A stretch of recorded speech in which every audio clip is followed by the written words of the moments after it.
Vous écoutez Excelsior, le podcast où je vous raconte les coulisses de la méga church Hillsong France.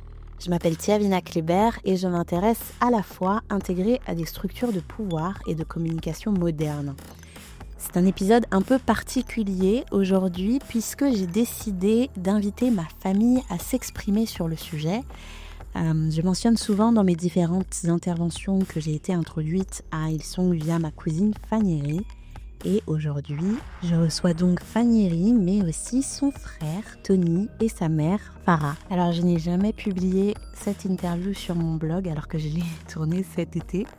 C'est un épisode un peu particulier et aussi très intéressant parce que chacun de nous a évolué de ce côté à l'église. Et du coup, écouter nos perspectives différentes peut vous éclairer davantage sur le fonctionnement des méga-churches. Du coup, Fanny, est-ce que pour une fois, tu veux nous raconter la première fois où on a été à Hillsong toutes les deux? Oui, alors, c'était au moment en 2012 où je cherchais une église où aller et j'ai tout simplement tapé église évangélique à Paris. Et à ce moment-là, en fait, on était ensemble et on a décidé d'aller visiter l'église le dimanche suivant. Et voilà, ça a commencé comme ça. D'où l'importance des sites internet parce que Hillsong était bien référencé sur Google. Et du coup, ça, c'était en 2012. Est-ce que tu peux nous dire ce que tu as aimé ce jour-là? J'étais extrêmement bien accueillie. Moi, je cherchais tout simplement une église où j'allais pouvoir rencontrer une communauté et pouvoir grandir dans ma compréhension de Dieu, de la Bible. Et, euh, et donc, j'étais déjà dans cette démarche, en fait. Qu'est-ce qui t'a fait penser que tu trouverais ça justement en arrivant à Hillsong? Très bonne question. Je pense que c'était principalement l'accueil. Comment t'as été accueillie? J'ai été accueillie par les bénévoles. Tout le monde était très chaleureux.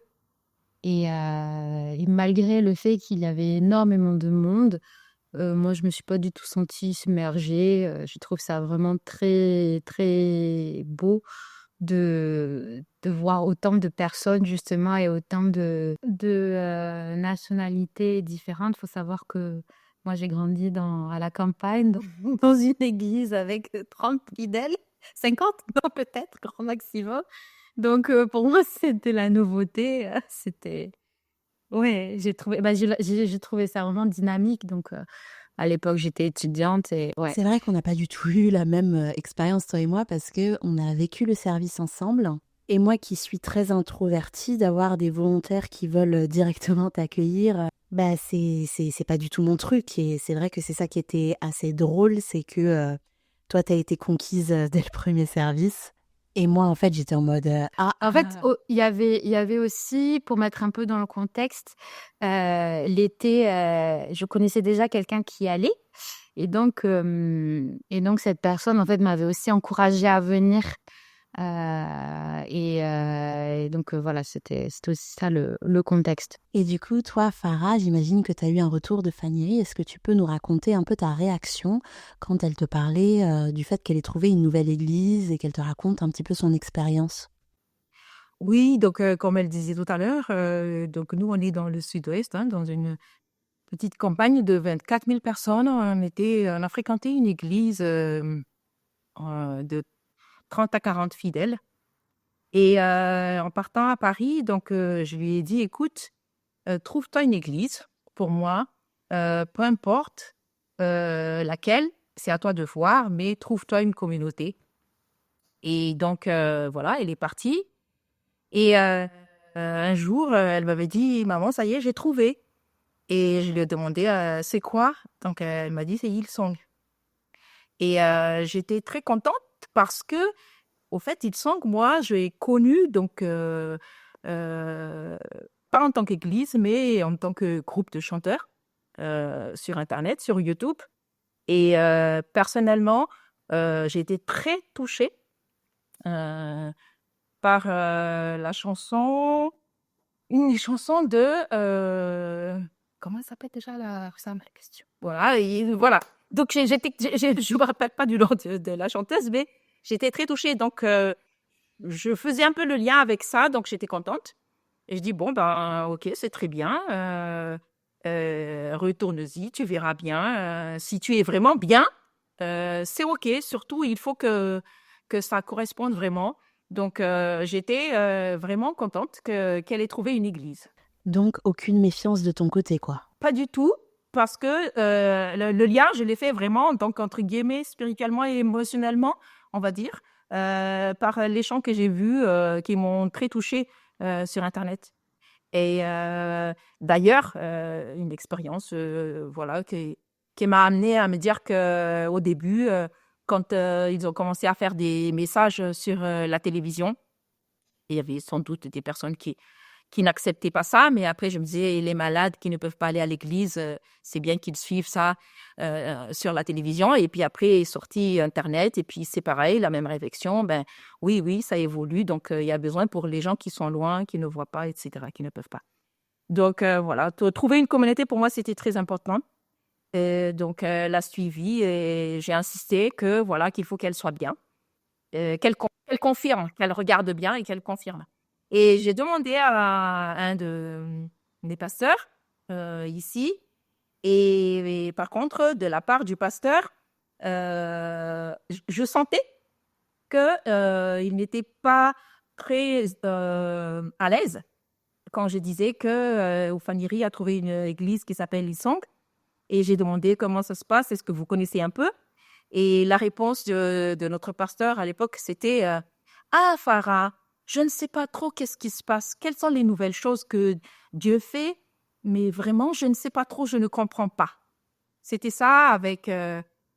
j'ai senti une certaine méfiance, mais voilà, c'est pas allé C'est loin. vrai que, quoi qu'il arrive, sans penser à mal ou quoi que ce soit, quand Hillsong est arrivé en France, c'était quelque chose qui cassait un petit peu les codes. Donc, je peux comprendre qu'il y ait eu beaucoup de congrégations qui ne savaient pas trop ce qui se passait là-bas. C'était beaucoup de nouveautés. Hillsong est vraiment arrivé avec sa propre culture, donc c'était assez difficile d'accueillir ça d'un œil complètement naïf et bienveillant, quoi. Surtout que Hillsong n'avait pas forcément beaucoup de liens avec le reste des congrégations. Mais voilà, ça recoupe l'expérience de tout le monde. C'est vrai que on était tous en recherche d'une communauté et Hillsong est très bonne pour créer de la communauté facile à intégrer et chaleureuse, quoi. Très vite, en entrant à Hillsong, on est connecté à des nouvelles personnes. Toi, Tony, quand t'es arrivé, c'était en quelle année et c'était dans quel contexte? Moi, je suis arrivé 2016, il me semble, si je me trompe pas sur la date. Ouais, 2016, le contexte, c'était que c'était assez chaotique dans ma vie à ce moment-là. Je sortais au niveau personnel de beaucoup de choses et sans rentrer dans les détails, du coup, je cherchais une ancre que j'avais déjà eue, c'est-à-dire que comme on avait déjà eu une éducation chrétienne, entre guillemets, avec d'ailleurs des super intervenants, des super pasteurs, une super communauté, mais moi, personnellement, c'était plus comme une religion, de la coutume, en fait. Mais tout en sachant qu'il y avait une vérité vraie, mais que je n'avais pas découverte. Et ce qui s'est passé, c'est que c'est Fanny qui est montée sur Paris. Et à ce moment-là, je sais plus, on s'est pas vu pendant un certain temps. C'était 6 ou 8 mois, quelque chose comme ça. Et c'est vrai qu'on avait toujours été assez complices depuis l'adolescence. Et là, on se parlait plus trop. Ouais. Et puis un jour, donc avec tout ce contexte-là, elle redescend. Et là, je la vois pour la première fois depuis un moment. Et j'ai compris tout de suite qu'il y avait quelque chose qui avait changé, en fait, en la voyant. Voilà, c'est ça l'histoire. Et en fait, ça m'a intrigué. Et comme moi, à ce moment-là, j'avais pas d'ancrage, j'avais pas forcément de choses auxquelles me rattacher, je me suis dit, c'est peut-être le bon moment pour aller chercher, justement, en savoir plus sur Dieu, sur tout cet ensemble. Et donc, je montais sur Paris pour aller, entre autres, à Hillsong. Ah oui, c'est vrai, parce que tu n'étais pas du tout installé à Paris, donc tu venais à Hillsong, tu venais à Paris pour venir à l'église, quoi. Non. À partir de quelle année t'es arrivé à Paris déjà? La même année, 2016. Ça s'est fait naturellement après, ouais. Qu'est-ce qui t'a motivé à t'investir davantage? Parce que c'est ça aussi la particularité de notre famille, et d'ailleurs de beaucoup de familles au sein de l'Église, c'est qu'on aurait pu uniquement prendre part à l'aspect communauté de la congrégation, mais on s'est tous beaucoup investis sur la partie bénévole. Est-ce que ça a été naturel et instantané pour toi, Tony? Alors, c'était pas instantané. J'aime bien regarder où je mets les pieds quand j'arrive. Donc, je d'abord regardais, mais ensuite, voilà, moi, j'avais vraiment une soif personnelle, en fait. C'était assez perso, en vrai, hein. Et je savais que pour progresser, justement, dans ma vie avec Dieu, ma vie spirituelle, enfin, entre guillemets, on appelle ça comme on veut, je savais que le fait de s'impliquer et voilà, de partager justement les choses avec les gens, avec différentes personnes, c'était aussi ce qui faisait progresser plus vite. Donc moi, en fait, j'aime bien quand je m'engage dans un truc, euh, il y a le franco et je sais que c'était quelque chose d'important. Donc c'est pour ça que j'ai décidé de m'impliquer. Après, c'était plus simple pour moi aussi parce qu'il y avait déjà Fanny qui était là. Donc c'est vrai que bah, du coup, moi, je connaissais personne, mais il y avait pas mal de gens qui me connaissaient via Fanny. Et donc l'intégration, elle était quand même assez simple au final. Et du coup, toi, Tony, quand tu as commencé à t'impliquer, c'était dans quelle équipe? Bah, c'était Kids. Kids aussi. Ah ouais? J'avais fait un premier Je service. savais pas du tout que tu allais commencer chez Kids, moi. Non, mais enfin, pas directement. C'est vrai que j'ai fait, en fait, la première rencontre que j'ai faite, c'était avec justement, l'ancien pasteur des Kids. Donc, le service des enfants. Et à ce moment-là, j'ai installé simplement au début, tu sais, les bureaux, les salles pour les après cultes, directement au bureau de l'église. Donc c'était juste ça au début, mais ça a duré, je sais plus, 3 semaines. Et puis après, mais comme ils géraient les kids, vu qu'on s'était liés, on avait une bonne connexion, tout ça, je suis parti aux kids. Ouais, toujours les personnes, hein, de toute façon. Oui, c'est vrai. Et après ça, t'es parti dans quelle équipe? Après, je suis parti aux finances. Est-ce que tu peux nous expliquer un peu en quoi consistait ton rôle dans l'équipe finance? Je suis arrivé simplement en tant que membre de l'équipe, d'abord, dans un premier temps. Donc là, c'est simplement recueillir et compter, traiter, en fait, faire tout le traitement des dîmes et des offrandes le dimanche. Et ensuite, par la suite, j'ai pris le leadership de cette équipe-là. Enfin, j'ai géré l'équipe par la suite, ouais. Mais toujours le dimanche.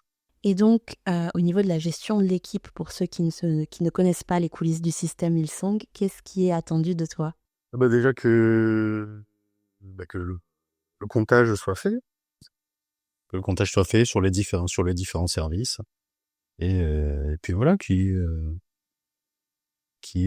les personnes qui soient présentes, et puis gérer vraiment, enfin voilà, tout ce qui est vraiment gérer l'équipe, quoi, au final.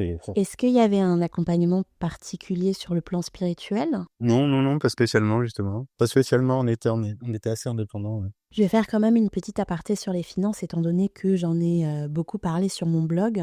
Hillsong, au niveau international, est sous le coup d'une enquête sur la gestion des finances. Il y a des histoires de malversation financière, des histoires de détournement de fonds aussi, qui concernent Hillsong Sydney. Il n'y a pas encore d'enquête sur le détail des finances en France.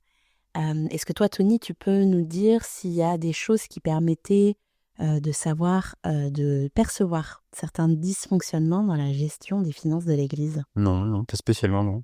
Parce que moi, comme je t'ai dit, moi, c'était principalement la gestion le dimanche.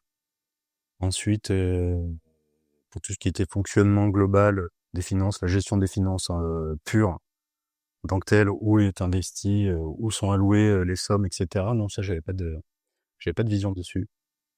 Donc, en gros, les membres de la communauté donnaient de l'argent le dimanche via des paniers qui circulaient, ou ils pouvaient aussi donner en ligne, hein. Et donc, vous récupériez tout cet argent-là, vous le comptiez et vous le déposiez à la banque. C'est ça, voilà. Plus tout le traitement comptable, évidemment, sur les différents logiciels. Et toi, Fanny, est-ce que tu peux nous expliquer ce que tu faisais au sein du service des enfants? Alors, quand j'ai commencé, donc, je m'occupais principalement de l'équipe des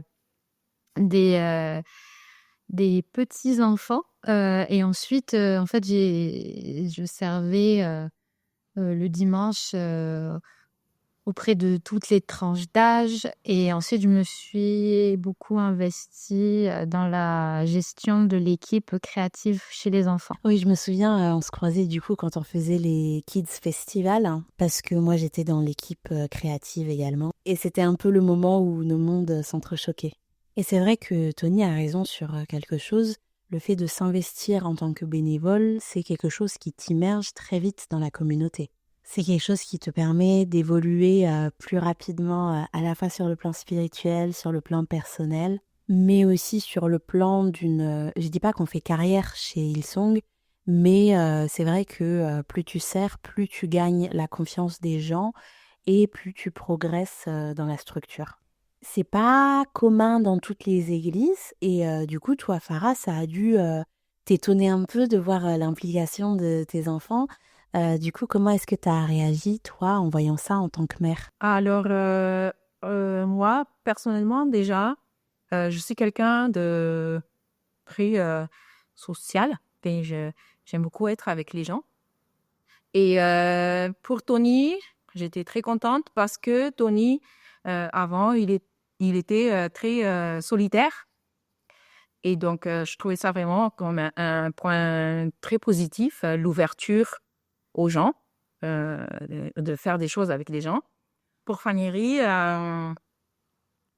j'étais très contente pour elle au début quand elle était à Hillsong parce que il faut dire que sa première année à Paris, l'année universitaire, s'est très mal passée et vraiment, j'étais contente qu'elle trouvait donc aussi des amis, des personnes en dehors de la famille et de l'université avec qui elle pouvait partager et aller un peu avoir des réconforts, des mots qui aident, on va dire, entre guillemets. Pour Fanny, j'étais très contente quand elle montait vraiment, on va dire, en responsabilité. Par contre, il y avait une chose qui m'a intriguée une fois. Elle était toute seule et elle avait 13 enfants à gérer toute seule, de différents âges. Elle m'a raconté et je me posais la question si quelle était la question qu'on lui posait quand on lui a demandé de faire ça, si elle avait une certaine capacité, tout comme tout le monde sait que il faut avoir une certaine maîtrise pour gérer des enfants. Voire pour moi, genre, si ce ne sont pas les siens, 4, 5, c'est déjà beaucoup.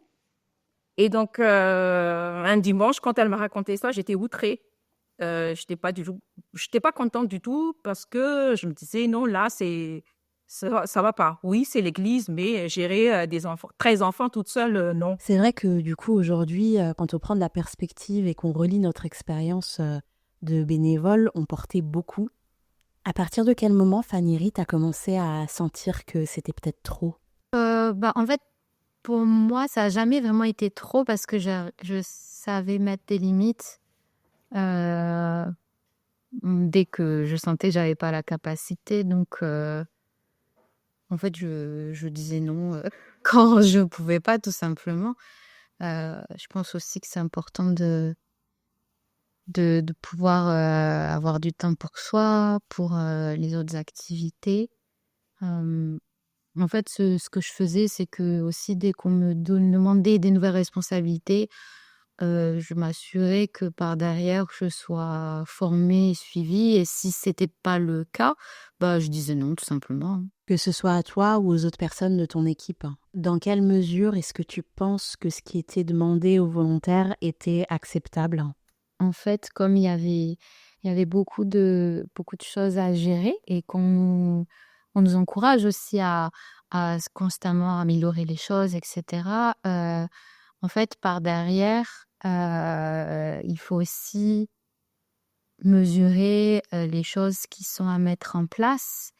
Et donc là, parfois, Je trouvais que c'était un peu trop rapide, dans la façon comment on voulait gérer les choses, sachant qu'on n'avait pas forcément la capacité.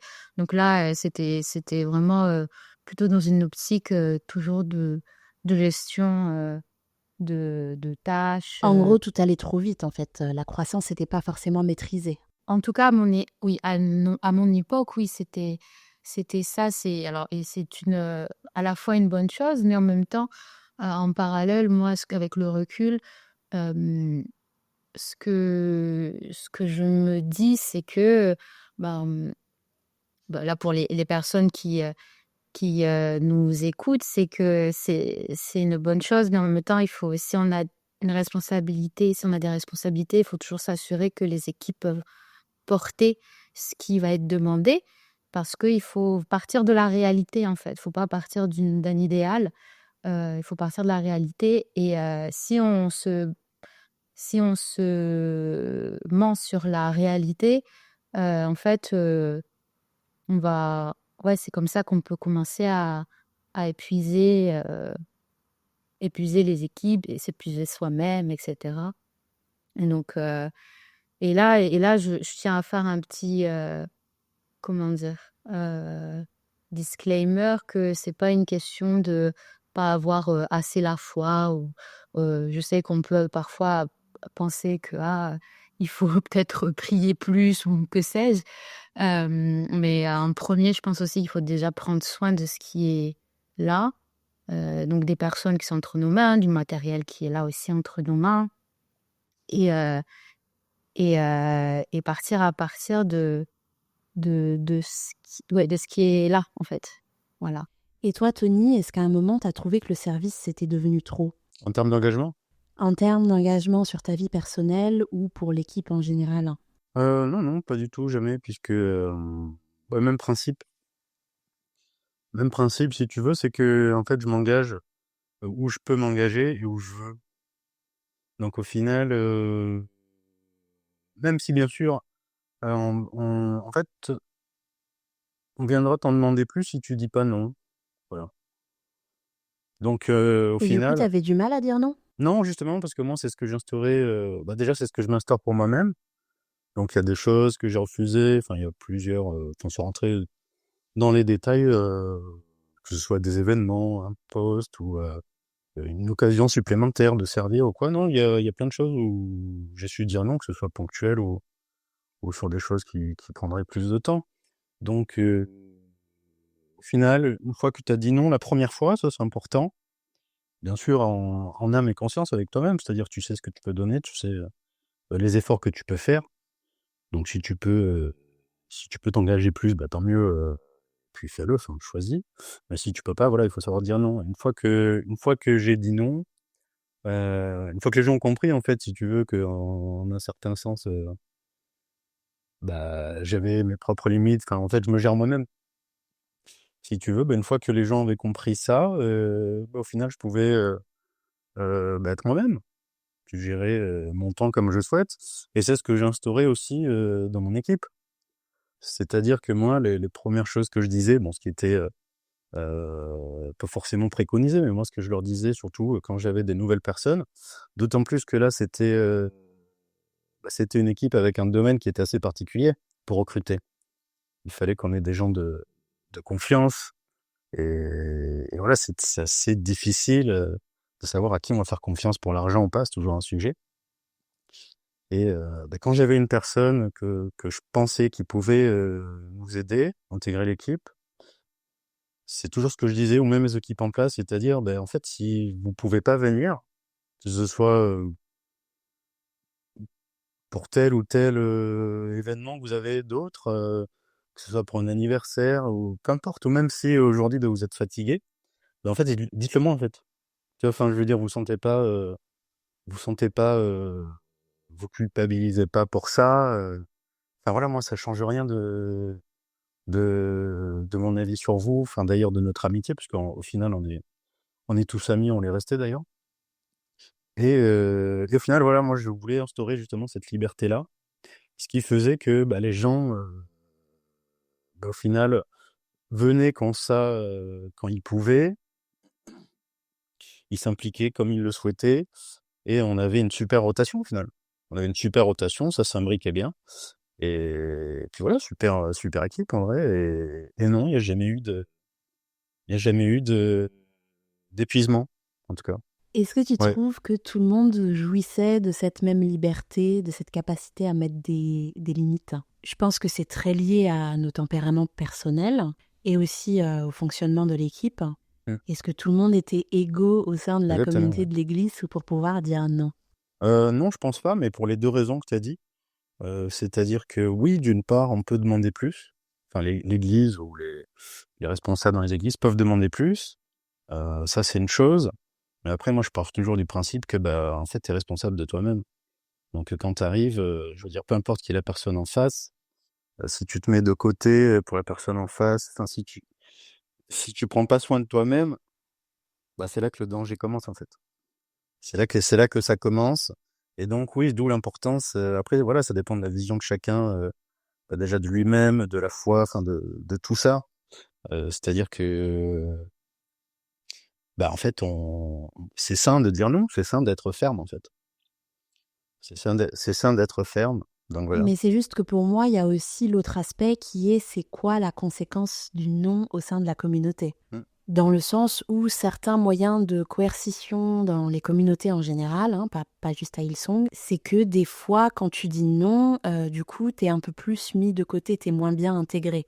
Et du coup, t'as ce truc un peu pervers où t'as du mal à dire non parce que tu veux être bien vu, tu veux t'intégrer, tu veux faire partie du cercle proche. Et c'est aussi comme ça que peut arriver l'absence de limites et ça peut conduire à une certaine forme d'épuisement. Ah oui, complètement.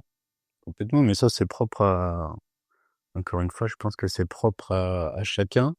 Et oui, il peut y avoir ce genre de schéma, ça c'est sûr. Mais après, si c'est le cas, bah, je veux dire, en fait, ça implique pas forcément à chaque fois toute une organisation.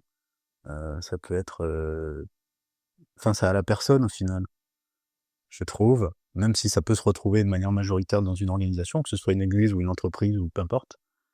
Et à ce moment-là, ben, si vraiment on ressent ça, bah, c'est peut-être que t'es pas au bon endroit en fait. Ah, Pour toi, ce qui peut être un bon endroit pour je peux quelqu'un d'autre. intervenir vite fait excusez-moi, par rapport à tout ça. Alors, moi, je rendais visite à Fanny et on va dire en moyenne une fois par mois. Et donc, à chaque fois que j'y vais, donc on va à l'église. Et donc, il y a beaucoup de services. Et je vois, euh, donc en sortant d'un service, les jeunes qui se regardent et qui se parlent et qui ils partent manger ensemble. Et puis après, ils discutent. Et beaucoup, beaucoup, beaucoup de fois, je vois dans les yeux, et même à moi-même, on me l'a fait, de demander est-ce que tu viens cet après-midi? Quand la réponse c'est non, eh ben il y avait un regard, il y avait quelque Mhm. chose, il y avait une pression quelconque. Ouais. Moi, je l'ai perçu, je le voyais entre eux, et moi aussi, je l'ai senti. Ouais, mais ça c'est totalement vrai. Mais Voilà, justement après, voilà mon intervention à ce sujet. Oui, c'est la pression sociale de rester engagé en fait. ouais, il y en a une, ouais, c'est Oui. ça. Mm. Puis ça, c'est l'effet de groupe aussi, le fait parce qu'on est là aussi pour être ensemble. Il y a toute cette excitement de tout ça. Désolée pour le franglais qui revient. Tout ça, ouais, ouais. Il y a un Je certain trouve ça. momentum aussi. Oui, oui, c'est ça, c'est ce que tu dis, ouais. Ouais. Et du coup, vis-à-vis de cette culture qui était très prenante dans nos vies, est-ce que c'était difficile pour vous de maintenir des relations avec des gens extérieurs à la communauté? Non, non, pas du tout. Enfin, moi, personnellement, j'ai toujours des amis en dehors de la famille, une très grande famille. Et non, ça a toujours été la priorité de passer du temps, en tout cas avec les gens qui comptaient, enfin, les gens qui comptent, pardon. Euh, et bien sûr, même si c'est en dehors de l'église. Et justement, en fait, moi, c'est aussi mes amis qui sont à l'extérieur ou quoi, avec qui je peux discuter de plein de choses. Et aussi d'autres amis qui sont peut-être qui sont aussi chrétiens qui sont dans d'autres églises avec qui je pouvais échanger et qui me servaient aussi un peu de garde-fou parce qu'on échange sur l'investissement dans nos églises. Donc, ouais, ça a toujours été très important, ouais, de conserver ces liens. Ouais, ça donne de la perspective. Et pour toi, Tony? Pareil, j'ai toujours gardé d'autres amis hors communauté, justement. Moi, je suis pas très... Enfin, j'ai toujours été très divers dans mes amis. J'ai des amis très, très différents. Et justement, moi, je dis toujours que, en fait, c'est sain d'avoir plein de profils différents autour de toi. Et même au sein d'une église, moi, c'était... Enfin, ça l'est toujours, d'ailleurs, que c'est une église ou autre, une organisation, peu importe, celle qu'elle est. S'il y a différents profils, justement, plus il y a de profils variés, plus je trouve que... Plus ça peut être un indicateur que c'est sain. Donc, je me l'applique, je faisais même pas exprès, j'y pensais même pas, mais je veux dire, oui, j'ai toujours gardé des relations avec les autres, euh, mais sans penser à, oh, il faut pas que je m'enferme dans l'église, dans la communauté de l'église, non, non. J'ai jamais pensé ça, en fait, pour moi, c'était normal. Après, je sais que d'autres, effectivement, ça n'a pas été le cas. Je sais qu'il y a d'autres personnes, l'église était devenue tout pour elle, en fait, au final. Et la communauté de l'église, c'est là le piège, au final. Mais ça, oui, c'est à la fois, enfin, de toute façon, quand il y a une faute, quand il y a un fait, on va dire, clivant, moi, je dis toujours il y a toujours deux responsabilités. Donc, effectivement, tu peux, je sais pas, je donne un exemple, mais si t'as 60%, je sais pas, on parle de 100%, le tout, si tu es responsable à 70%, bon, mais c'est ça la faute. Tu es responsable à 70%, c'est ta faute, majoritairement. Ça veut dire ça, c'est la faute de quelqu'un. C'est ta faute, enfin, c'est ta faute, mais ensuite, tu vois, il reste 30%. Là, c'est pas ta faute, mais tu as toujours la responsabilité quand même. Tu dois travailler les 30. Pour moi, c'est pareil ici, c'est-à-dire que effectivement, ça pourrait être atténué le fait que il y ait peut-être cette pression sociale, etc., que les gens fassent exprès intentionnellement ou non. On peut travailler ça, mais je pense que c'est surtout de la connaissance de soi en fait, et le fait de s'affirmer, d'être ferme, ça c'est quelque chose qui est très perso au final, mais c'est important de le dire pour que les gens justement prennent conscience. Et c'est un peu... je peux intervenir? Ben bien sûr. En fait, je trouve que c'est un sujet un peu complexe parce que comme on est dans le cadre de l'Église, où justement aussi on est dans pour beaucoup, il y a aussi une construction d'identité. Il y a tous ces sujets qui sont en lien, alors sans partir dans des grands débats sur la construction de soi et l'affirmation, etc. Mais je pense aussi c'est aussi une responsabilité de la communauté. Et quand je parle de communauté, je parle pas forcément pas seulement des responsables et des leaders, mais vraiment chacun d'entre nous en tant que membre de l'Église, de faire attention aussi aux uns les autres quand on sent ça. Moi, je sais que pareil, pour beaucoup de personnes qui étaient autour de moi, elles pouvaient ressentir ça, et voilà, c'est une réalité. Si par exemple je voyais que cette personne, parce qu'elle était peut-être moins investie, etc., parce que elle a moins de temps, elle a à consacrer, là j'ai été un peu plus intentionnelle pour qu'elle continue de se sentir inclue. Et tant que je pouvais le faire et si je le voyais. Après, voilà, peut-être que moi aussi, hein, j'ai pu peut-être faire ressentir ça. Bon, après, je pense que c'est tout le monde, hein.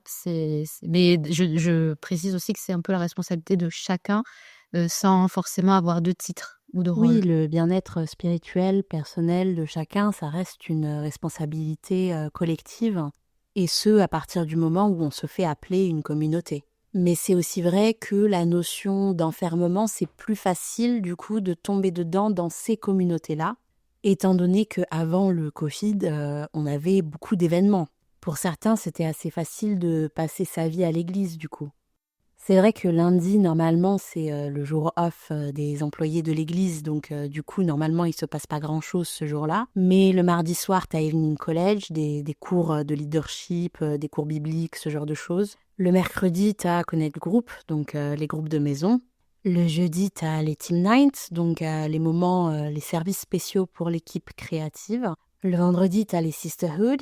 Le samedi, t'es pas à l'abri d'un Kids Fest. Et après, il y a le dimanche qui arrive, quoi. Et c'est pour ça que je trouvais pertinent la question de comment on maintient les relations euh, à l'extérieur de la communauté, parce qu'il y a cet enjeu d'intensité de notre vie sociale avec les gens de la congrégation.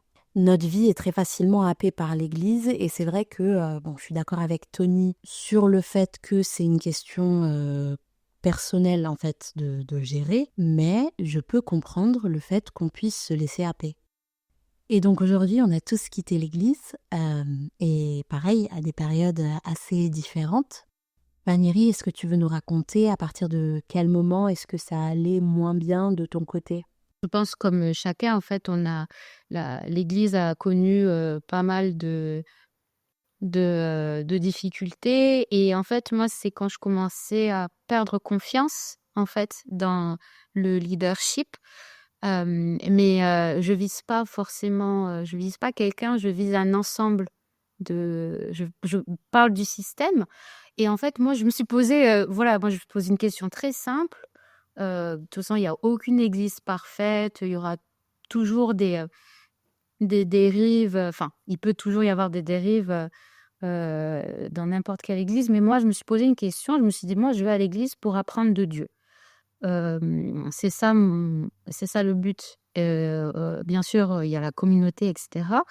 Et donc je tout simplement, j'ai remis ça en prière, entre Dieu et moi. Et j'ai senti, en fait, que c'était un moment où il fallait que je change tout simplement d'église, et que j'aille aussi, voir, d'autres choses parce que je cherchais autre chose aussi. Je cherchais, donc c'était aussi, enfin, il y avait plein de choses plein de réflexions qui émergeaient. Et le contexte, là, particulier, de l'église, faisait en sorte, bah, que moi je prenne des décisions, un peu plus, un peu plus radicales aussi. Et à ce même moment aussi, je changeais aussi de lieu de vie. Enfin, c'était à une époque aussi, voilà, où je retournais dans le sud.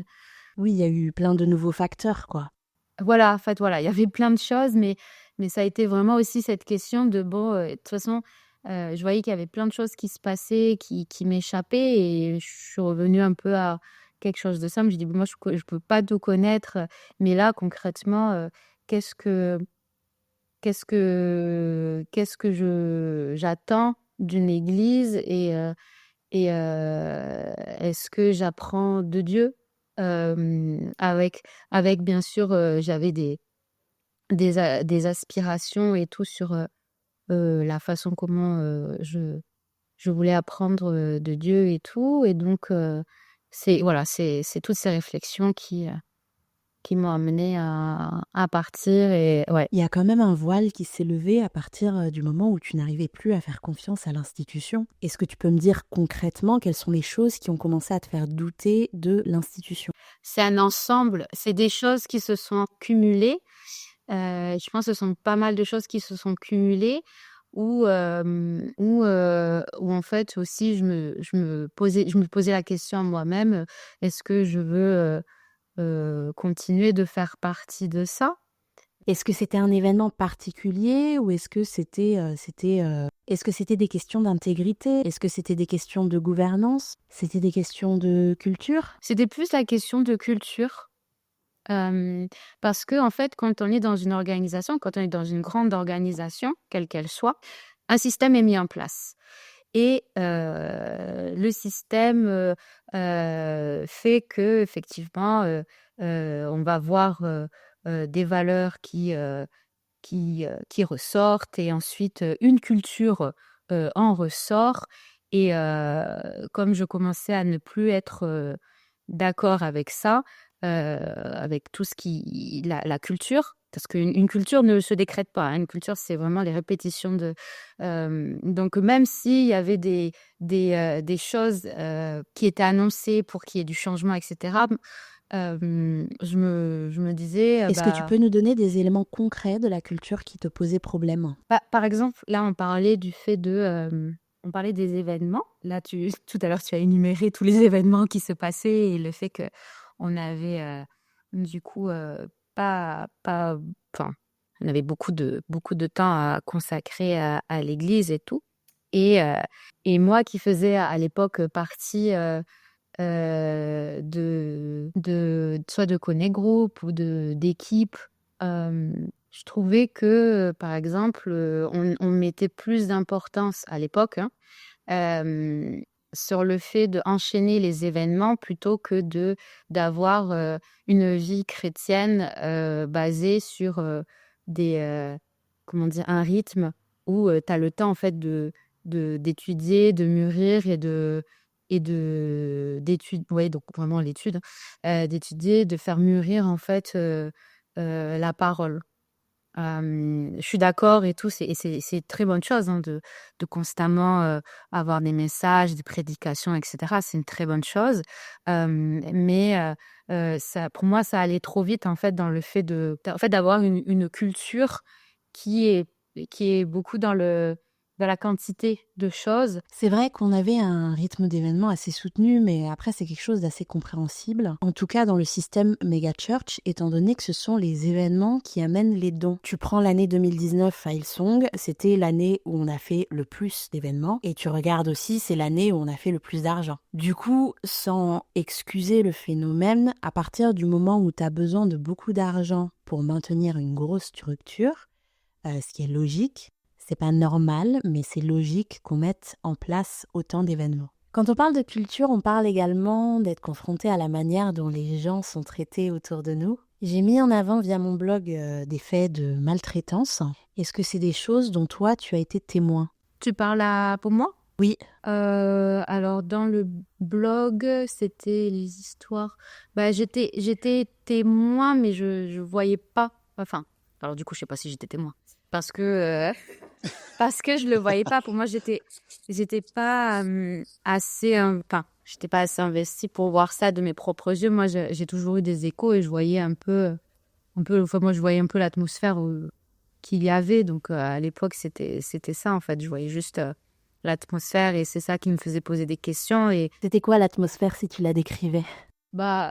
C'était bizarre, hein. Moi, je me disais, enfin, il y avait comme une sorte de tension, de non-dit, mais qui se ressentait. Voilà, hein, moi, je sais pas, je vais dire bonjour aux gens, puis je vois que peut-être il y a des tensions dans les groupes, etc. Et bon, je me dis, pourquoi il y a des tensions? C'est bizarre. Donc voilà, moi, je trouvais ça.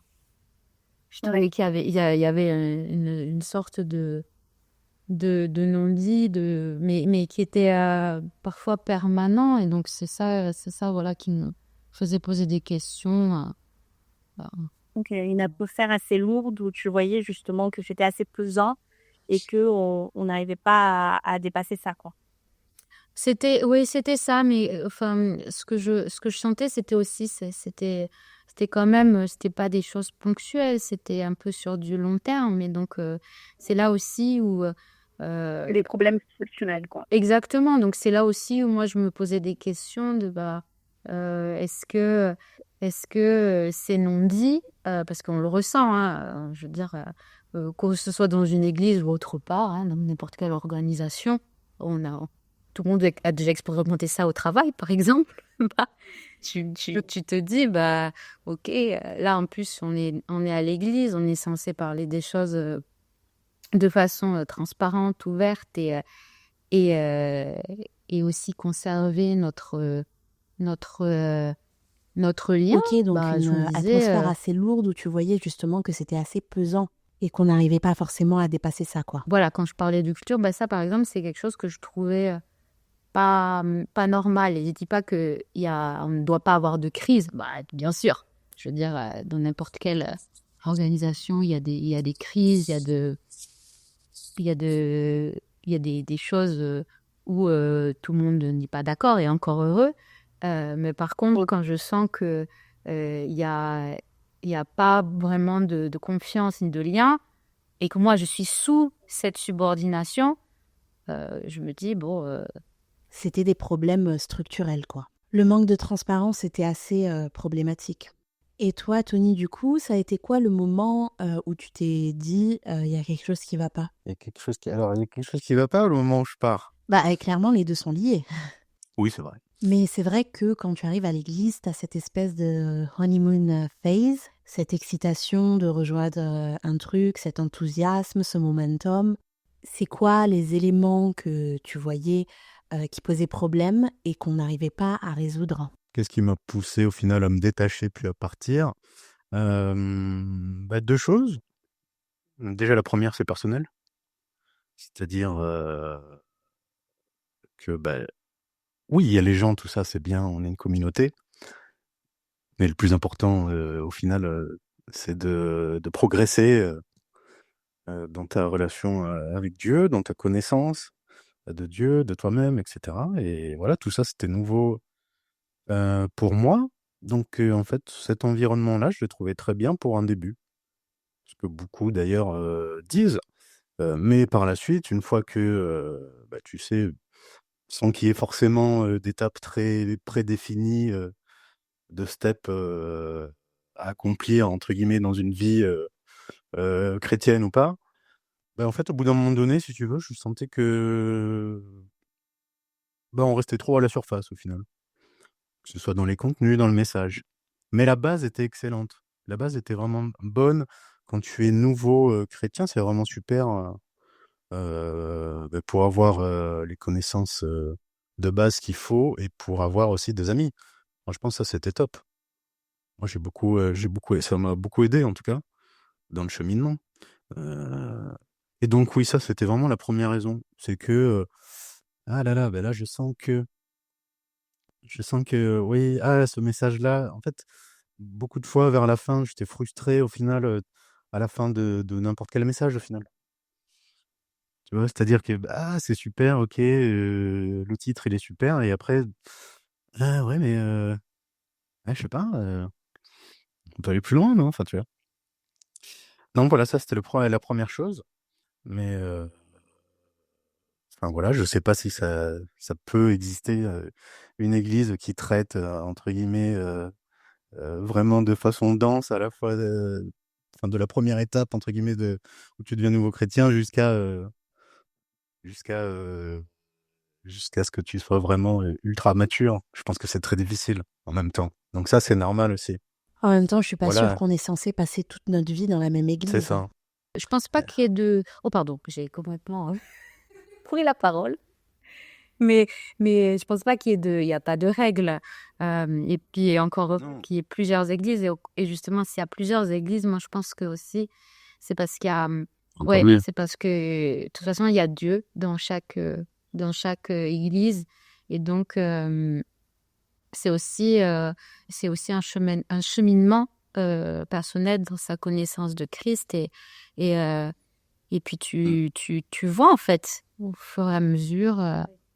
C'est ça. Et puis, pour finir, pour la deuxième partie, oui, après, c'était vraiment ce qui relevait de ce que je voyais, qui se répétait au final. Est-ce que tu peux me décrire ce que tu voyais qui se répétait? Au final, déjà, moi, premièrement, c'est vrai que j'aime beaucoup analyser, si tu veux. Enfin, c'est mon métier, en fait. Donc, du coup, quand tu analyses, forcément, tu critiques. Et que la critique, tu vois, enfin, le vrai sens de la critique, c'est pas une critique négative. Enfin, il y a de la critique négative, vraiment, on va dire. Des gens qui vont critiquer pour critiquer. Mais ensuite, il y a la critique aussi pour améliorer. Et quand même, celle-là n'est pas forcément bien perçue, si tu veux. Là, je sais que, déjà là, ça me dérange déjà. De manière globale. Qu'est-ce que tu entends par elle n'était pas bien perçue? Ça veut dire qu'elle était ignorée? Est-ce qu'il y avait des conséquences qui t'empêchaient de critiquer le système? Alors, je pense les deux de ce que j'ai vu. Je n'ai pas forcément de cas concret à te dire, mais Oui, je pense que c'est les 2. Mais moi, c'est surtout, si tu veux, de manière générale, mais je prends ça aussi pour les personnes, hein. Là, on parle de l'échelle de l'Église, mais je prends ça, enfin moi, je le réduis même à l'échelle d'une personne. Si t'es pas capable, si tu veux, de prendre une critique et de travailler dessus, enfin, tu vois, de prendre ce qu'il y a à prendre, en fait, au final, dans une critique, pour t'améliorer, bah, je pense pas que tu fasses partie de mon cercle déjà. Tu vois, donc du coup, ben moi, c'était ça. Et surtout, si tu veux, c'est vrai qu'il y avait comme tu disais tout à l'heure, cette pression, il peut y avoir une certaine pression, plus l'atmosphère, et les gens qui relient, si tu veux, le fait d'être là à la foi, au fait d'avoir de la foi, ou à où t'en es dans ta vie spirituelle. Toi, si t'étais pas là, je sais pas, ça c'était on va dire un non-dit. C'est pas forcément fait exprès ou quoi, mais en tout cas, c'était là. Et moi, c'est l'effet que ça avait sur les gens qui me dérangeait aussi. C'est-à-dire que pour moi, je m'en fous, si tu veux, parce que je pouvais dire, enfin, je peux dire non, être là, ne pas être là, je sais pas, à un événement ou à un autre, même si j'étais beaucoup là, tu vois, si j'étais beaucoup là, vraiment, c'était un choix. Mais quand je disais non, enfin, comme je te disais, moi, j'osais dire non. Mais d'autres, du coup, n'osent pas forcément, ou alors ressentent cette pression-là et tu vois, et ensuite, on entre dans quelque chose qui est vraiment, pour moi, un cercle vicieux. C'est-à-dire que ils vont avoir une certaine culpabilité sur eux. Peut-être qu'ils vont vraiment croire que, ah, mais en fait, ah oui, je fais pas assez d'efforts ou quoi, etc. Et ça peut même altérer leurs croyances. Et ça, pour moi, ça vraiment, c'est vraiment le truc, si tu veux, que je trouve déplorable, en fait. C'est que quand ça touche au personnel, voilà, Oui, donc ça, le c'est compliqué. Hein? présentiel est mis au même niveau que ta vie spirituelle, quoi. Ta maturité spirituelle est évaluée en fonction de ton investissement dans la communauté. Et est-ce que tu penses que là aussi, c'était une responsabilité partagée entre l'institution et les gens? Ou est-ce que tu penses que c'était justement l'institution, l'organisation qui produisait cette culture de culpabilité? En tout cas, culpabilité vis-à-vis de l'investissement personnel. Ah ben moi, comme je te dis, hein, sur chaque fait, moi, il y a 2 responsabilités. Il y a toujours 2 responsabilités. Donc après, je peux pas te dire les pourcentages et tu vois, enfin, je peux pas te le dire de façon précise, mais moi, je prends toujours les choses comme ça. Donc au final, oui, Mais mais tu sans peux faire, en fait, parler de pourcentage, oui, est-ce que tu penses que la structure prenez la sienne, pouvait mettre... c'est ça. Est-ce que la structure agissait dans sa responsabilité? Bah, je trouve que pas assez. Et c'était remonté, en fait. En fait, ce qui est aussi, je pense, usant par la suite, c'est que c'est remonté plusieurs fois, enfin par plusieurs personnes, etc. Et mais au final, il n'y a pas vraiment de changement attendu. Et si tu veux, quand tu vois les conséquences, elles sont toujours là. C'est-à-dire que les départs ou les problèmes, etc., c'est pas nouveau. Mais par contre, l'intensité du problème, si tu ne le règles pas, si tu continues de faire la même chose, ben, l'intensité, elle augmente. La gravité du problème augmente, tu vois, on est parti, je sais pas, si au début tu pars d'une personne qui part, quelqu'un de la congrégation, c'est pas que c'est moins important. Déjà ça, normalement, ça devrait être pris en compte déjà, tu vois ce que je veux dire? Donc ça ne l'est pas. Ensuite, il arrive on va dire un problème un peu plus grave, jusqu'à ce que tu arrives à des gens, qui sont, staffés, qui partent en vague, tu vois? Mais en fait, c'est le même problème, hein, au final. C'est juste que c'est plus grave, mais la chose à régler, c'est la même. Donc moi, c'est plutôt ça, c'est-à-dire que, bah, là, en fait, on le voit depuis un moment, mais donc il faut faire plus. Je sais pas, hein, peut-être que c'est fait, tu vois? Il y a forcément des efforts, et cetera, mais c'est pas assez. Tu vois, je veux dire, au bout d'un moment donné, il faut dire ce qui est, donc c'est pas assez. Donc en plus du fait que la critique était réprimandée, il y avait le fait que vous ne vous sentiez pas forcément écouté. Est-ce que c'est une expérience que tu partages, toi, Fanny? De façon personnelle, non. Mais en tout cas, je l'ai vu autour de moi parce que j'étais amie avec des personnes qui étaient, étaient dans cette situation-là. Donc, j'ai vu les conséquences, ouais. Et toi, Farah, j'imagine que tu as pu voir le changement dans l'attitude et dans ce que racontaient tes enfants. Comment est-ce que tu as accueilli ce changement, étant donné que toi, en plus, tu es un peu plus âgé que nous, tu as plus d'expérience au niveau des églises? Est-ce que tu avais décelé certains red flags vis-à-vis de Hillsong? Je vais parler du côté très positif que j'aime beaucoup, que j'aime toujours chez Hillsong. C'est le fait de faire découvrir aux chrétiens que servir Dieu, c'est pas uniquement ce qu'on a vu. En tout cas, moi, je parle pour moi. Personnellement, dans la tradition, c'est écrire des chants, chanter, balayer l'église, nettoyer, et les services des diaconades et tout ça, compter l'argent, les dîmes et offrandes. Mais au-delà de ça, puisqu'il y a des créations d'événements, il y avait beaucoup d'autres choses, les images, les danses et tout ça, les caméramans. Donc tout ça, dans tout ça, peu importe donc, entre guillemets, le métier, on peut servir Dieu. Ça élargit vraiment beaucoup le champ de servir Dieu au travers de divers dons, professions. J'aime beaucoup ça. Après, pour les enfants, je suis un peu émue puisque je sais que je suis très reconnaissante aussi de leur année d'école. Ils ont fait chacun un an d'études bibliques. Et c'était vraiment super puisque ils ont vraiment reçu, et il y a eu beaucoup d'enseignements et aussi beaucoup d'échanges avec les étudiants avec qui ils étaient. Et ça a fait vraiment, vraiment bien avancer. Et je remercie Dieu vraiment pour cela. Après, pour, je dirais, les différents problèmes dans les églises, moi, personnellement, j'ai déjà vécu ça, toute petite, et à Madagascar, jusqu'à ici. C'est des problèmes récurrents. Et il y a toujours, enfin, c'est toujours là, il y a toujours quelque chose. Il y a toujours quelque chose dans les églises. Dans un groupement, il y a toujours quelque chose. C'est là. Et après, comme ça a déjà été dit tout à l'heure, je pense que c'est très, très important que chacun se remette en question quand il y a des échanges, quand il y a des critiques, que chacun accepte et que chacun ensemble, enfin, chacun par l'encouragement des uns et des autres, se dit, OK, voilà, on s'assoit et on va voir ensemble comment on va faire changer les choses. Mais on dirait que ça ne va pas dans ce sens.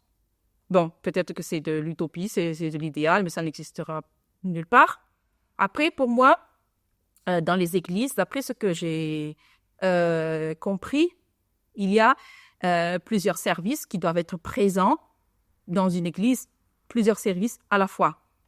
Alors, je ne sais plus dans quel chapitre.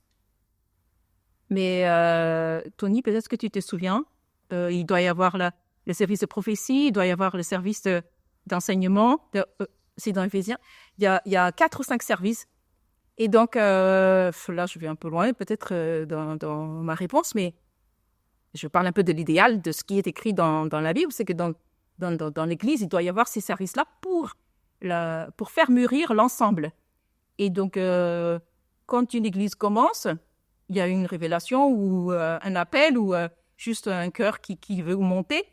Absolument, cette personne ne peut pas faire les 5 services à la fois.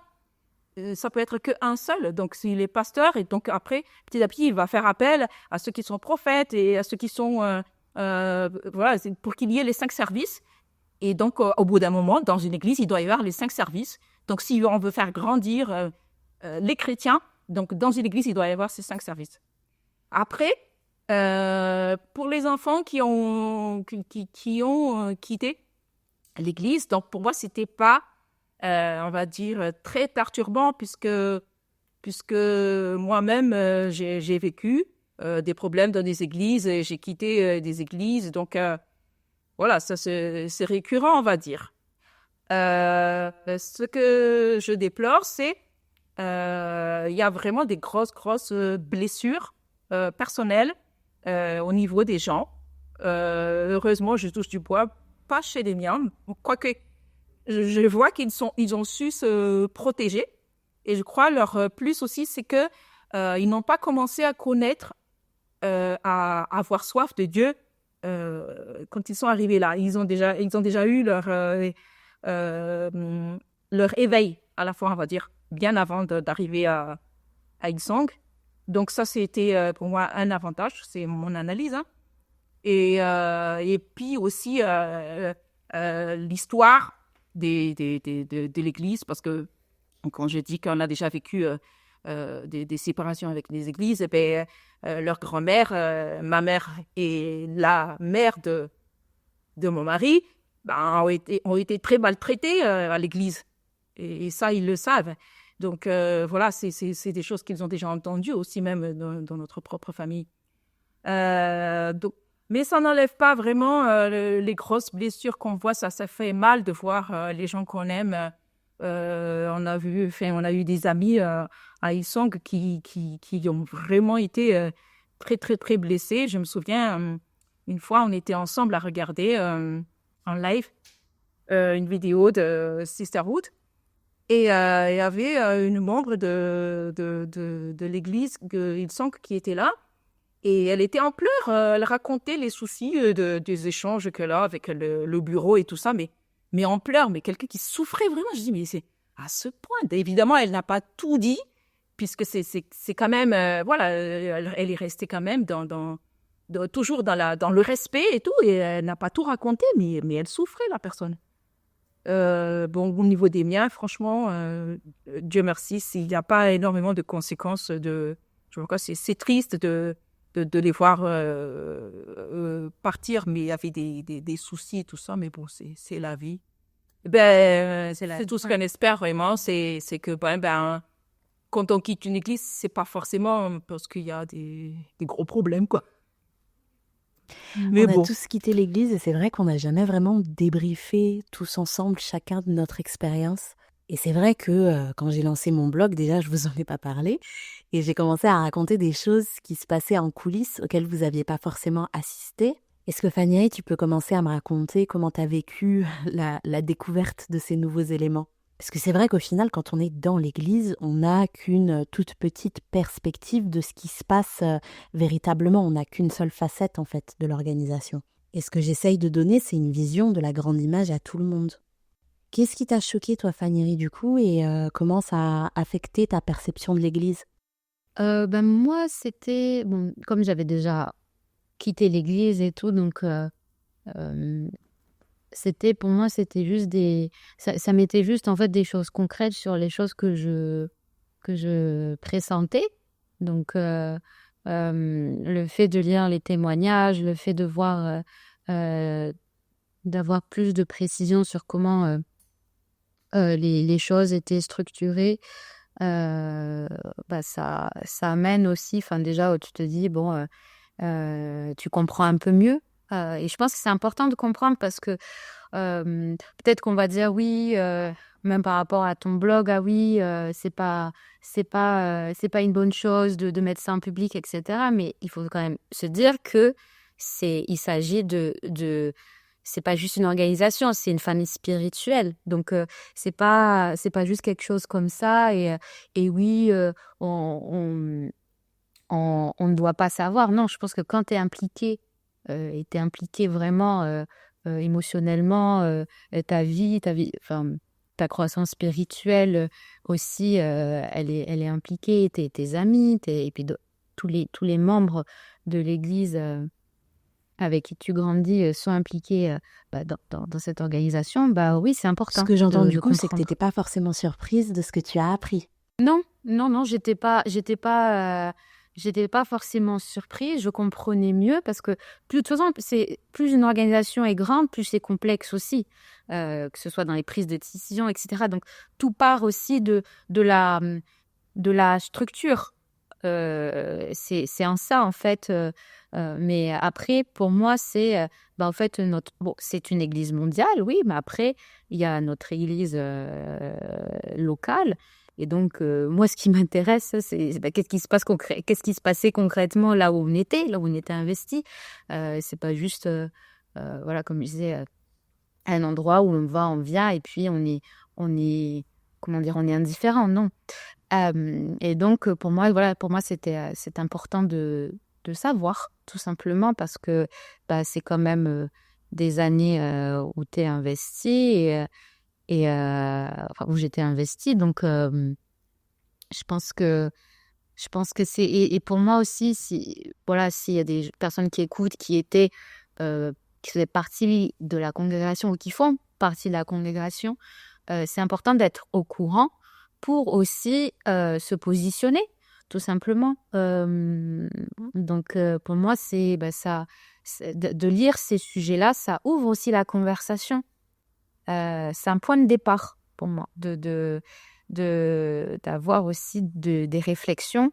Alors, peut-être que oui, certaines ne vont pas être d'accord sur la forme, le fond, etc. Mais bon, après, comme on l'a vu, si les choses de l'intérieur ne changent pas, de l'extérieur aussi, il peut y avoir en fait du changement. Donc, et que ce soit aussi... alors peut-être que je suis partie un peu loin dans ma réponse, mais je me dis que ce soit même pour les autres églises où il y a une structure, enfin une grande structure où les gens sont partie de la congrégation et ne sont pas au courant de ce qui se passe. Je trouve que c'est important d'avoir peut-être une plateforme pour justement savoir qu'est-ce qui se passe, parce que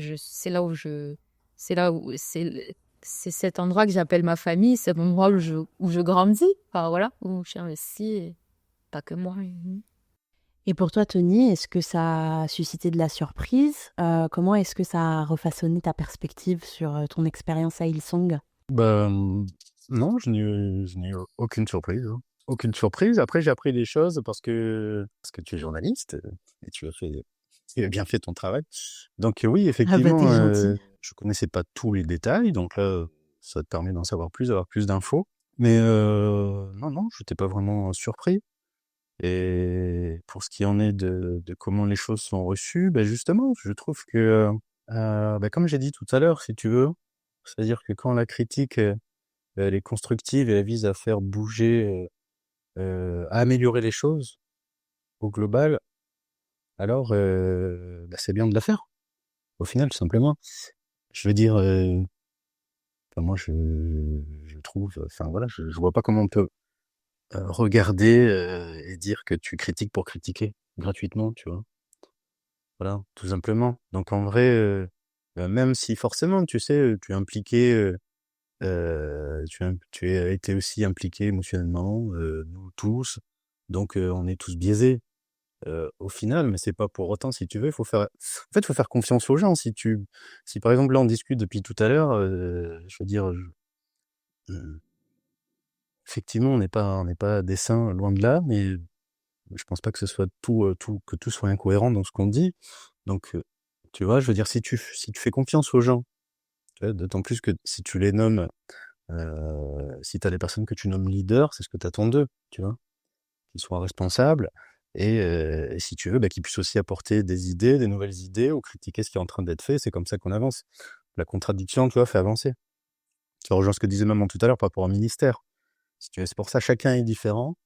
Et si chacun apporte sa voix, au final, et qu'on discute ensemble et on fait des prises de décision qui sont basées sur tout cela, sur tout ce mélange, au final, je pense que c'est comme ça qu'on se rapproche le plus de quelque chose qui est sain et de la vérité. Je prends souvent l'exemple, tu sais, dans un stade, tu peux prendre les personnes une à une, il y en a beaucoup qui chantent faux, tu vois. Mais quand tout le stade chante, c'est magnifique. Ça chante juste et c'est beau. Eh bien, c'est un peu pareil, si tu veux. Tu vas pas forcément faire taire le mec parce qu'il a une voix fausse, ou tu vas faire que chanter que ceux qui ont une voix belle. Parce qu'en vrai, quand tout le monde chante, c'est joli. Il y a toujours une raison pour ce que les gens disent, même si effectivement, des fois, ça peut être abusé, tu vois. Des fois, il y a des gens qui vont faire une critique, ça va être abusé. Oui, non, mais là, t'en rajoutes, etc. Oui, c'est sûr, si tu veux. Mais il y a toujours une petite part de vérité dans ça. Donc au final, il faut prendre la critique, il faut prendre ce qu'il y a à prendre, et il faut que ça ouvre, comme a dit Fanny, c'est une ouverture. Donc après, voilà, le but c'est pas de faire un procès aux gens, c'est pas de critiquer gratuitement ou de se faire une fame ou je sais pas quoi. c'est surtout pour les personnes qui vont à l'église. C'est pour nous tous, en fait. Est-ce qu'il y a des choses que tu aurais voulu changer ou des choses que tu aurais voulu faire différemment? Moi, dans mon implication dans le fonctionnement de l'église, Oui, oui. forcément, il y a forcément des choses que j'ai mal faites. Euh, Peu importe ce que c'est, que j'ai mal dit ou des mauvaises réactions ou quoi, oui, ça c'est sûr, hein. Je pense comme tout le monde, mais en soi, non, je pense. Est-ce qu'il y a quelque chose que tu aurais voulu qu'il Mm. se passe différemment? Qu'est-ce qui aurait pu changer la donne pour toi? Même si tu n'avais pas forcément le contrôle dessus.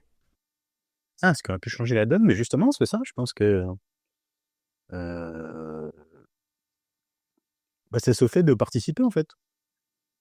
Si tu participes à la vie de l'église, au fonctionnement, tu vois, peut-être qu'au final, que ce soit d'une manière ou d'une autre, c'est toujours ce qui est compliqué, mais au moins, tu vois, même si c'est pas pour décider ensemble, au moins que ce que tu dis soit pris en compte, tu vois, au moins que ce soit pris en compte, et ensuite, voilà, au moins tu écoutes les gens qui sont là, puisque de toute façon, ils font partie de, de la congrégation qui est là, tu vois. Et au final, c'est vrai que c'est une asso, hein, je veux dire, on va dire dans les statuts, etc. Ça, c'est une asso, au final. Donc, en vrai, il faudrait, enfin, normalement, ça fonctionne comme ça, dans la vie des associations ou même de sociétés, tu vois. Donc, au final, c'est un peu ça. Mais c'est les mêmes critiques, enfin, ce serait un peu pareil si tu ramènes, par exemple, à un gouvernement, si tu veux.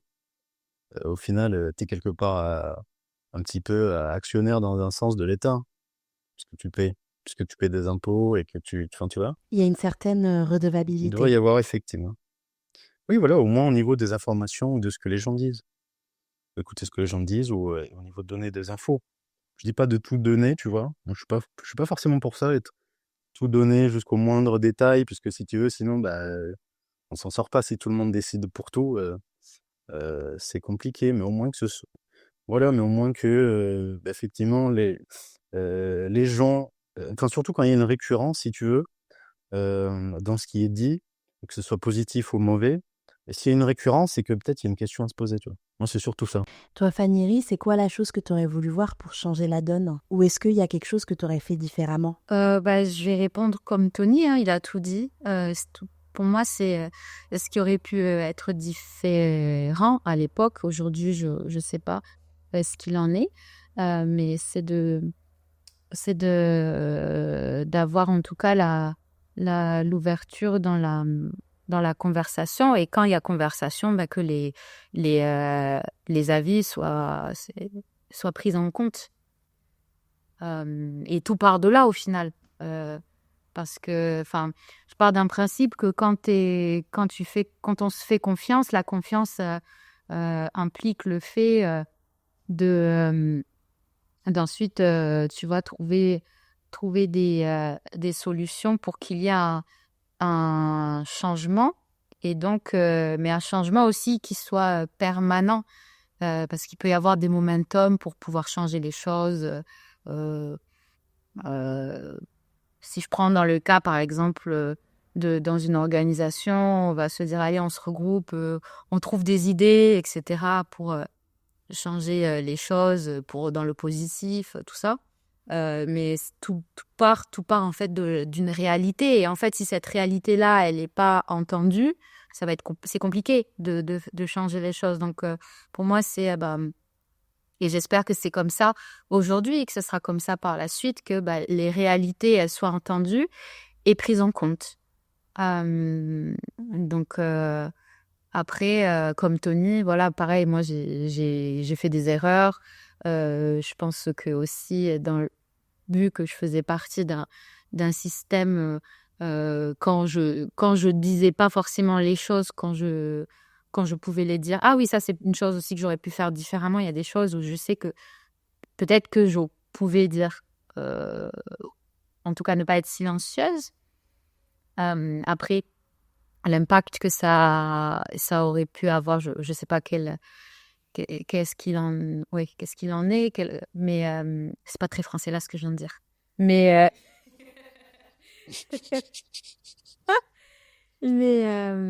mais oui, je pense que tout part de la confiance. Donc, En tout cas, si tu as confiance dans les personnes avec qui tu construis, bien, je sais pas, on fait en sorte de s'écouter. Mais s'il n'y a pas de confiance, c'est un peu compliqué. Et toi, Farah, est-ce que tu as des choses à ajouter à cette conversation sur la manière d'assainir la culture d'une église? Écoute, moi, je dis, une église, ça doit suivre la parole. Et donc, pour compléter tout ce qui a été dit et aussi ce que j'avais dit, donc je vais reprendre donc justement les services dont j'ai parlé tout à l'heure pour préciser. C'est dans Éphésiens 4, 11, que c'est 11, 12, et où est écrit « C'est lui qui a fait don de certains comme apôtres, d'autres comme prophètes, d'autres comme prédicateurs de l'Évangile, et d'autres encore comparables à des bergers, comme enseignants. Il a fait don de ces hommes pour que les membres du peuple saint soient rendus aptes à accomplir leur service en vue de la construction du corps de Christ. » Donc voilà, pour moi, ça dit tout. Et après, ce sera bien au-delà de l'Église, ce sera pour toute l'humanité. Donc pour moi, la solution des systèmes, des groupes, des communautés, c'est qu'il y ait donc des personnes qui ont ces profils-là, qu'il y ait ces 5 profils-là pour que l'Assemblée marche. Du coup, ce que j'entends moi, c'est que tous ces profils-là n'étaient pas représentés à l'Église. Pour moi, non. Donc, pour moi, c'est pour ça qu'il n'y a pas eu la possibilité d'avancer. Ou sinon, même s'ils sont là, ils ne sont pas écoutés. Il faut que les 5 soient écoutés, s'entendent, s'écoutent.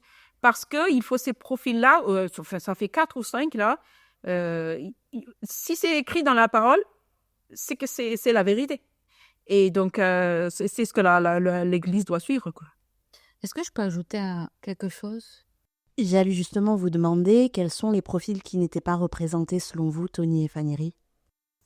Alors moi, je nuancerai ce propos dans le sens où pour moi, tout était représenté en y étant. Peut-être pas écouté. Et alors, c'était peut-être pas de façon formelle, en me disant oui, allez voir le prophète un tel ou non, mais c'était plus en fait on le sait chacun. De toute façon, quand on est de nouveau en Christ, ensuite aussi il y a les dons par la suite qu'on a et par contre je pense que oui, effectivement, c'est la responsabilité de l'Église d'aider les personnes à cultiver, en tout cas créer un cadre pour cultiver les dons. Et donc peut-être que c'était pas formel en mode oui, voilà, là il y a tel ministère et puis là il y a tel ministère. C'était peut-être de façon informelle, mais après c'est toujours la même chose, hein. Ça, on revient au fait de qui écouter et quel poids a telle parole. Mais je vais un peu revenir sur ce que je disais. Ce que j'entends, c'est que certains des ministères qui ont été évoqués n'avaient pas la voix ou le poids qu'ils auraient dû avoir dans la structure. Non, c'est pas ce que j'ai dit. Alors, je me suis mal exprimée. Ce que je disais, c'est que c'était pas forcément formel, et donc c'était. Enfin, parce que pour moi, je le vois d'une façon différente, en fait. On n'a pas la même perception de ces ministères-là, enfin, de ce que on dit. Donc, c'est plus, en fait, qu'importe même quel est le ministère, en fait, pour moi, il y a chaque ministère et donc chaque personne, parce que tout le monde a un don, en fait.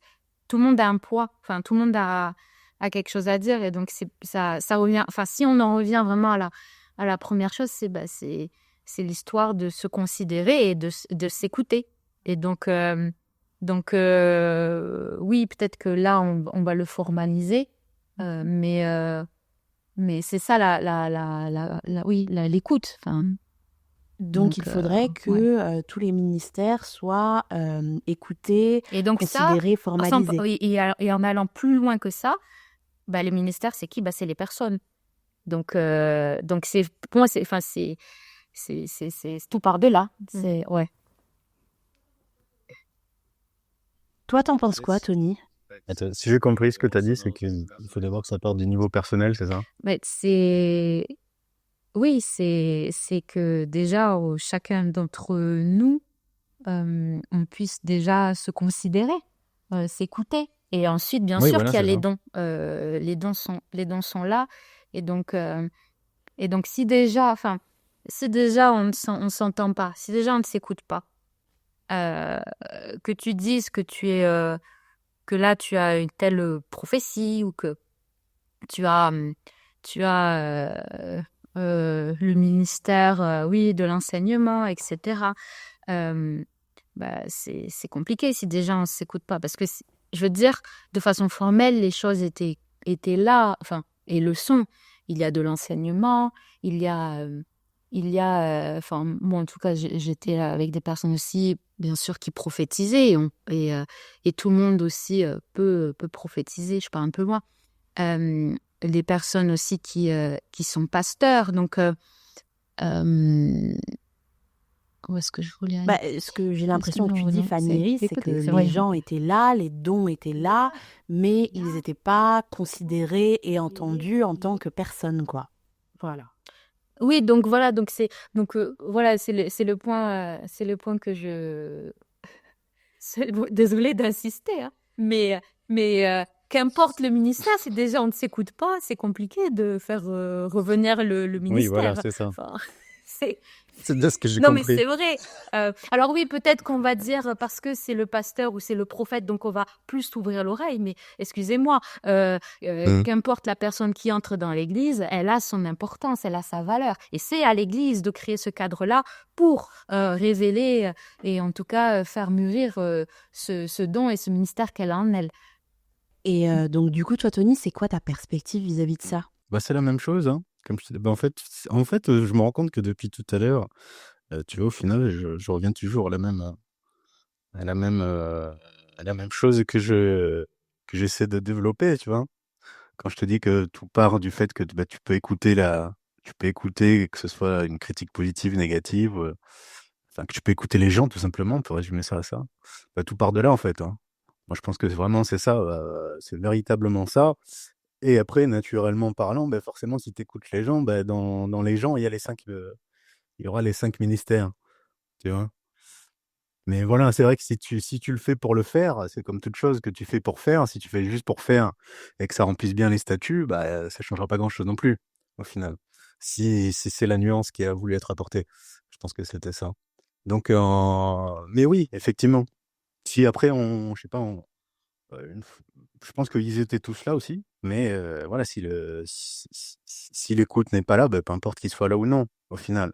Mais ensuite, effectivement aussi, peut-être qu'on leur donnait pas à tous la même importance. Ça c'est vrai aussi. Mais enfin voilà, tout ça c'est du constat et puis oui, de toute façon, c'est vrai que, bah, c'est comme ça qu'on arrive, bah, c'est écrit, hein, c'est comme ça qu'on arrive à l'unité de la foi, tu vois? C'est quand même c'est vrai que c'est ça qui est écrit. Donc, effectivement, il faut différents points de vue pour que l'ensemble avance. Pour nuancer mon propos, si on prend d'un point de vue aussi des responsables, effectivement, oui, là, quand je disais tout à l'heure que tout le monde a son importance, ben, après, il y a aussi des questions de pouvoir, dans le sens où, bien sûr, que dans une organisation, il arrive un moment où quelqu'un ou un groupe doit décider. Donc, bien sûr, je ne dis pas, je précise bien que je ne dis pas que tout le monde doit décider sur tout, hein, mais en tout cas, que, là où il y a un système qui est mis en place pour que les choses soient décidées, bah, que tout le monde soit, toutes les personnes qui sont impliquées ou qui ont le statut et le profil pour pouvoir assumer ces responsabilités, bah, soient entendues, pris en considération. Bah écoutez, merci beaucoup les amis. Ce que je retiens de ces très longs échanges, mais qui étaient toutefois très précieux, c'est qu'il y avait un vrai problème de transparence. Il y avait aussi un vrai problème de comment était gérée la critique. Et j'ai l'impression que tout ça, c'est davantage au-delà de problèmes personnels, c'était un problème de structure. c'était aussi un problème de culture. Et même si on est tous reconnaissants de notre expérience là-bas et de ce que ça nous a apporté, je pense que c'est important de continuer à alimenter cette discussion, cette réflexion pour l'Église avec un grand E. N'oublions pas que le système Megachurch, c'est le système adapté, on va dire, à nos modes de vie contemporains, mais c'est un système dont il faut corriger les failles, étant donné que ce sont des gens, ce sont des vies, ce sont des âmes qui sont en jeu. Donc je vous remercie d'avoir pris part à cet échange et je vous dis à très bientôt. À très bientôt. À très bientôt. Merci. Merci. Yes, merci. Continuation.